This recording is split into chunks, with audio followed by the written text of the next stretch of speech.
வாக்காளர்களுக்கு வழங்குவதற்காக பணம் பதுக்கி வைக்கப்பட்டிருப்பதாக கிடைத்த தகவலை எழும்பூரில் உள்ள அடுக்குமாடி குடியிருப்பில் தேர்தல் ஆணைய அதிகாரிகள் தீவிர சோதனையில் ஈடுபட்டுள்ளனர். இதுகுறித்து நமது செய்தியாளர் ரமேஷ் தரும் கூடுதல் தகவல்களை கேட்கலாம்.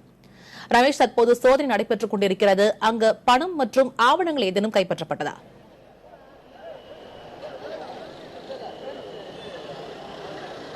அதாவது சரியாக மாலை 5 மணி அளவில் சென்னை எழும்பூரில் இருக்கக்கூடிய எத்திராஜ் காலேஜ் அருகில் உள்ள எத்திராஜ் சாலை இருக்கிறது. அந்த சாலையில் 16 மாடி அடுக்குமாடி குடியிருப்பு கட்டிடம் இருக்கிறது. அந்த கட்டிடத்தில்தான் தற்போது ஆய்வு நடத்தப்பட்டு வருகிறது. குறிப்பாக 10க்கும் மேற்பட்ட வருமான வரித்துறை மற்றும் தேர்தல் அதிகாரிகள் இருக்கிறார்கள். எழும்பூர் சட்டப்பேரவை தொகுதியுடைய அந்த தேர்தல் அதிகாரி இருக்கக்கூடிய சங்கீதா அவரும் அந்த சோதனையில் ஈடுபட்டிருப்பதாக சொல்லப்படுகிறது. அவர் ஏற்கனவே அங்கு இருக்கக்கூடிய விஜய் கிருஷ்ணசாமி என்பவருடைய வீட்டில் இந்த சோதனை நடத்தப்படுவதாக சொல்லப்படுகிறது. அவர் அதிமுகவை சேர்ந்தவர் என்று தகவல்கள் தெரிவிக்கின்றன. ஆனால் உறுதிப்படுத்த தகவல் எதுவும் நமக்கு இதுவரை கிடைக்கவில்லை. இதுகுறித்து ராஜேஷ் லக்கானி தேர்தல் அதிகாரியிடம் தொடர்பு கொண்டு கேட்டபொழுது இதுகுறித்து விசாரித்துக் கொண்டிருப்பதாகவும் விரைவில் செய்தி குறிப்பு இதுகுறித்து வெளியிடப்படும் என்று சொல்கிறார்கள். தற்போது பார்த்தீங்கன்னா இங்கு ஏராளமான மீடியாக்கள் குவிந்திருக்கின்றன.